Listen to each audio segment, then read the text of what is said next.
என்னத்த கந்த துணியை எடுத்து கட்டினாலா சித்தாங்கு துண்டு துணியை எடுத்து உடுத்தினாலா சித்தாங்கு கஞ்சுளி கப்பற கை கபாலம்மா மலையனூர புங்கவனத்தா காட்டு கூச்சல் போட்டா வேடம்மா தந்தானத்தா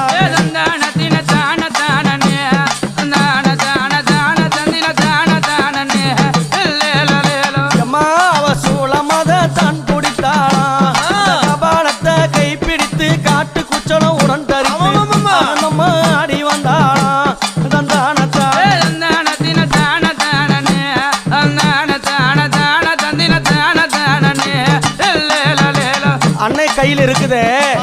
அக்னி எரிந்து கொண்டு வருதே அது என்ன தெரியுமா என்ன அது 5 கண்டர்கள் சிரத்தை அறுத்து கபாலத்தை உண்டு செய்து அந்த பிரம்ம கபாலத்தை எங்க அம்மா கையில வச்சு இருக்கிறாளே அந்த கபாலத்தை பாரு